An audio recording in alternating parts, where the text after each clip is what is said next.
മഹാത്ഭുതം സഹോദരങ്ങളെ, പരിശുദ്ധിയുടെ പര്യായമായി എടാ പള്ളിക്കാട്ടിന് കൊണ്ടുപോയി അടക്കുന്നത് വരെയല്ലേയുള്ളൂ. പള്ളിക്കാട്ടിന് പോകില്ലേ സഹോദരങ്ങളെ? ഉച്ചനേനാക്കെ പകരേ കഫൻ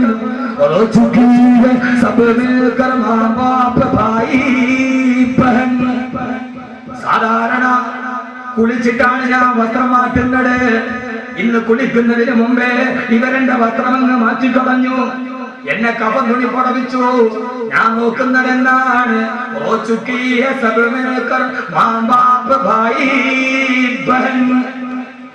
എന്റെ ഭായി, എന്റെ സഹോദരൻ, ബഹൻ എന്റെ സഹോദരി, മാമന്റെ ഉമ്മ, ബാപ്പന്റെ ബാപ്പ എന്റെ മയ്യത്തിന്റെ ചുറ്റുമിരുന്നിട്ട് പൊട്ടിക്കരയുന്നുണ്ട്.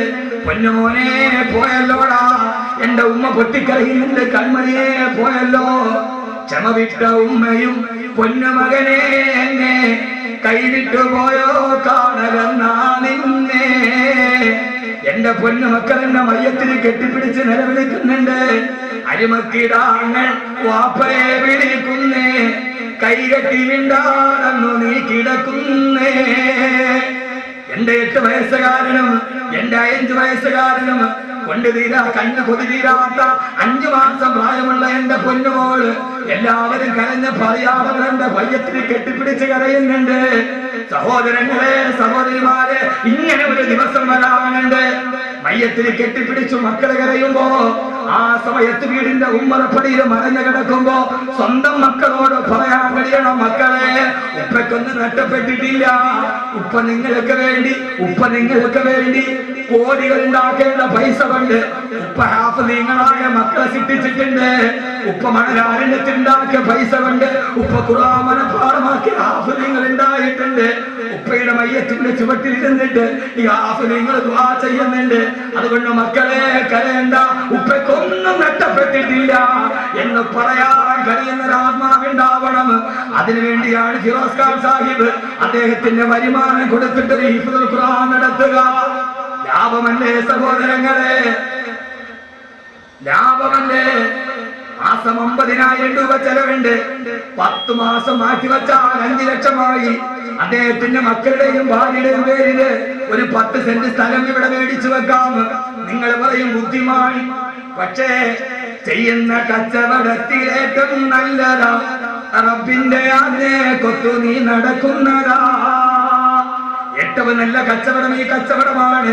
കാരണം ഖബറിലേക്ക് പോകുന്ന സമയത്ത്, ആരില്ലാത്ത സമയത്ത്, ഖബറിന്റെ ആഴം സ്നേഹിതാ നീ നോക്ക്, അതിൽ നിന്നെ മെല്ലെ ഇറക്കലും ഒന്നോർക്ക്. പിടിമണ്ണ് മാറിയിട്ടു മീതായെന്നിട്ട് എല്ലാവരും പോയി. പിന്നെ ആണ്ടതിക്കൊരു പ്രാവശ്യമാണ് വാപ്പയുടെ ഖബർ കാണുക. പക്ഷേ യഹ്യാ ഖാൻ വലിയ ഭാഗ്യവാനാണ്. ഖബറിലിട്ടിട്ട് ആരും പറഞ്ഞില്ല. ഉപ്പയും സഹോദരങ്ങളും തിരിച്ചു വന്നു. കൂടപ്പറപ്പ് പോയി. കണ്ടു കൊതി തീർന്നില്ല, മിണ്ടിപ്പൂതി തീർന്നില്ല, ഭാര്യയ്ക്ക് കണ്ടനുഭൂതി തീർന്നില്ല. ഗർഭത്തെ ശിശുവായ സുൽത്താൻ എന്ന പൊന്നുമോൻ ഉപ്പയുടെ മുഖം കണ്ടില്ല. പക്ഷെ കാണാൻ കഴിയും സഹോദരങ്ങളെ, ആ പൊന്നുമോൻ ഉപ്പയെ കാണുന്നവരിലെന്നും ഖുർആൻ തന്നെ പറയുന്നുണ്ട്, വല്ലദീന ആമനൂ വത്തബഅതുഹും ദുരിയത്തുഹും ബീമാനിൻ അൽഹഖനാ ബിഹിം ദുരിയത്തുഹും വമാ ലത്നാഹും മിൻ അമരിഹിം മിൻ ശൈഇ കുല്ലു ഇംറിഇൻ ബിമാ കസബ റഹീൻ. സ്വർഗ്ഗത്തിന്റെ സ്വർണ്ണക്കട്ടിലിൽ വാപ്പയും ഉമ്മയും ദുരിയത്തുഹും അവരുടെ മക്കളും സ്വർണ്ണക്കട്ടിലിൽ നിൽക്കുമ്പോ ഉപ്പയുടെ മുഖം കാണാത്ത സുൽത്താൻ എന്ന മോൻ ഉപ്പയോട് പറയും, ഉപ്പ മരിച്ചതിന് ശേഷമുള്ള ദുനിയാവിലെ വിശേഷങ്ങളെന്ന് അല്ലാഹുവിന്റെ വിശുദ്ധ ഖുർആൻ. അല്ലാഹു അങ്ങനെ ഒരു കുടുംബമാക്കി തീർക്കട്ടെ. ഭാര്യയും മക്കളും വന്നു, ഉപ്പയും സഹോദരങ്ങളും വന്നു. സഹോദരൻ ഖബറിനുള്ളിലായി മീസാങ്കലിൽ വെച്ചു ആണ്ടതിക്കല്ല. ഇനി ആ തൊട്ടിൽ നിന്ന് ആ മനുഷ്യനോ ഒരു പള്ളി വെച്ചിട്ട് ഫില്ലർ പൂർത്തിയാകുന്നതിന് മുമ്പെയാണ് ആ മനുഷ്യൻ ഖബറിലേക്ക് പോയത്. ആ മനുഷ്യനെ നഷ്ടപ്പെട്ടിട്ടില്ല. അയാൾ ലോകത്തിലെ ഏറ്റവും വലിയ ലാഭക്കച്ചവടം ചെയ്ത ആളാ. അവര് തീരുമാനിച്ചു, ഇനി എന്ത് വേണം ഒരു ദറസ് നടത്തുക. കലൂർ അബ്ദുറഹീം ഉസ്താദിന്റെ അടുക്കൽ പോയി. ദറസ് നടത്താനുള്ള സ്ഥലമില്ല. അദ്ദേഹത്തിന്റെ ശിഷ്യൻ സഫീർ ഖാൻ മന്നാനെ വിളിച്ചു, ചുമതല ഏൽപ്പിച്ചു. 4 വർഷം കഴിഞ്ഞു. അവിടെ ഇരുന്നിട്ട് പിന്നീട് 24 മണിക്കൂർ ഖുർആനായി. മോനെ മറന്നില്ലല്ലോ, ഇതുപോലെ ജീവിത കാലമെല്ലൊരു കൊണ്ട് കണ്ടിട്ടുമുണ്ടോ ഇതിനു മുമ്പും പണ്ട്. ആ ചെറിയ കുണ്ടിന്റെ ഉള്ളിൽ സ്വർഗത്തിന്റെ പുതപ്പ് പുതയ്ക്കാൻ തങ്ങളുടെ സഹോദരന് വേണ്ടി, ഭർത്താവിന് വേണ്ടി, മകന് വേണ്ടി ഒരു കുടുംബം അർപ്പിച്ചു. ആ അർപ്പിച്ച അർപ്പണമാണ് യഹ്യാ ഖാൻ മെമ്മോറിയൽ ഹിഫ്ദുൽ ഖുർആൻ. അല്ലാഹു അതിനെ സ്വീകരിക്കട്ടെ, അല്ലാഹു അതിനെ സ്വീകരിക്കട്ടെ. ആ മനുഷ്യൻ കബറിൽ കിടക്കുമ്പോ ഒരു വെളിച്ചം വരും. ഈ വെളിച്ചമേടാ, അന സാഹിബുക്കൽ ഖുർആൻ, ഞാൻ എന്റെ കൂട്ടുകാരനായ ഖുർആനാണെന്ന് കബറിൽ അത് വിളിച്ചു പറയുമെന്ന് വിശുദ്ധനായ നബി മുഹമ്മദ് മുസ്തഫ. നഷ്ടമല്ല ഇതിൽ വലിയൊരു ലാഭം ലോകത്ത് ചെയ്യാൻ. ആ മരിച്ച സഹോദരങ്ങളെ, ആ മനുഷ്യൻ മരിച്ചിട്ടില്ല. യഹ്യാ ഖാൻ എന്ന മനുഷ്യന്റെ ശരീരമാണ് കബറിനുള്ളിൽ പോയത്. റൂഹിലാണ്. 7ാം ആകാശത്തിന്റെ മുകളിലിരുന്ന് ആ റൂഹിന്റെ ശക്തി കൊണ്ട് കാണുന്നുണ്ട് ഈ സദസ്സ്. ഉറപ്പാണ്, ഉറപ്പാണ്, ഉറപ്പാണ്.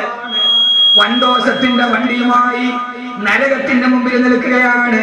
ഹബീബായ റസൂലുള്ളാഹി അബൂ ഹുറൈറ റളിയല്ലാഹു തആല സുബഹി നമസ്കാരം കഴിഞ്ഞ് എഴുന്നേറ്റു. കുപ്പായത്തിന് പിടിച്ചു വലിച്ചിരുത്തി, അബൂ ഹുറൈറ, നിന്നോട് ഞാനൊരു കാര്യം പറഞ്ഞു തരട്ടെ അബൂ ഹുറൈറ. എന്താണ് നബിയേ? സ്വർഗത്തിന്റെ നരകത്തിന്റെ മുമ്പിൽ ഒരു വാപ്പയും ഉമ്മയും വന്ന് നിൽക്കും. എന്നിട്ട് ആ വാപ്പയും ഉമ്മയും അത്ര തക്കവയുള്ളവരല്ല, പക്ഷെ അവരുടെ മകൻ ഹാഫിളാണ്. ആ ഉപ്പയും ഉമ്മയും നരകത്തിലേക്ക് വിടും. ഈ മകൻ പക്ഷേ സ്വർഗത്തിന് പോവില്ല. അവൻ ഹാഫിളാണ്, സ്വർഗത്തിന് പോവില്ല. മലക്കുകൾ ചോദിക്കും, നീ എന്താ സ്വർഗത്തിന് പോകാത്തതെന്താ? ഞാൻ പോവില്ല, എന്റെ ഉപ്പയും ഉമ്മയും നരകത്തിലേക്ക് നിൽക്കുകയാണ്. ആ സമയത്ത് ഹാഫിളായ പൊന്നുമോൻ നരകത്തിന്റെ മുമ്പിലുള്ള പടിയിൽ ഇങ്ങനെ കറങ്ങി നടക്കും. എന്നിട്ട് അവന്റെ ഉപ്പയുടെ ഉമ്മയുടെ കയ്യിൽ പിടിച്ച് അവൻ സ്വർഗത്തിലേക്ക് വലിച്ചിടും. അല്ലാഹുവേ, ഇവരാണ് എന്നെ ഹാഫിളാക്കിയത്,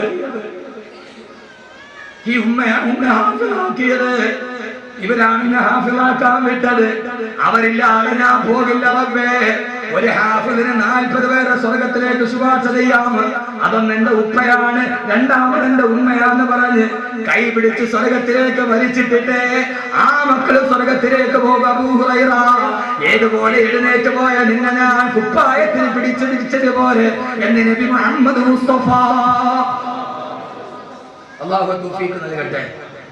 തീർന്നില്ല. ഒരു ചാണ്ടുകളിൽ സൂര്യൻ, താഴെ ചെമ്പിന്റെ തറ. ഹിസാബിന് വേണ്ടി കിടന്നിട്ട് പിടയുകയാണ്. അമ്പിയാക്കളുടെ പുറകെ ഓടുകയാണ്. ആ സമയത്ത് ആകാശത്ത് ലോകത്തുള്ള കോടാന് ജനങ്ങൾ ഹിസാബിൽ കിടന്ന് വല്ലാതെ തീച്ചുളയിൽ വെന്തുരുകുമ്പോ സ്വർഗത്തിന്റെ മുകൾ ഭാഗത്തൊരു മിസ്കിന്റെ കുന്നിണ്ടത്രേ. ആ മിസ്കിന്റെ കുന്നിലിരുന്നിട്ട് ആ കുന്നിലൊരു ചെറിയ വൃക്ഷമുണ്ട്, ഇസ്മുഹു തൂബ. ആ വൃക്ഷത്തിന്റെ പേര് തൂബ എന്നാണ്. തൂബ വൃക്ഷത്തിന്റെ ചുവട്ടിൽ കുറെ കുട്ടികളും കുറെ മുതിർന്നവരും ഇരുന്ന് സ്വകാര്യം പറയും, പൊട്ടിച്ചിരിക്കും. അവർക്ക് ഹിസാബില്ല. ബാക്കിയുള്ളവരൊക്കെ ഹിസാബിൽ നിൽക്കുകയാണ്. താഴെ നിൽക്കുന്ന ആളുകളുടെ മുകളിൽ സ്വർഗത്തിന്റെ മിസ്കിന്റെ കുന്നിലിരിക്കുന്ന അവരോട് ചോദിക്കും, നിങ്ങളാരാ? നിങ്ങൾക്ക് ഹിസാബില്ലല്ലോ, നിങ്ങളാരാ സ്വർഗത്തിന്റെ കുന്നിലിരിക്കുന്നതാരാ? ആ സമയത്ത് അവര് പറയും, ഞങ്ങളാരെന്നറിയോ?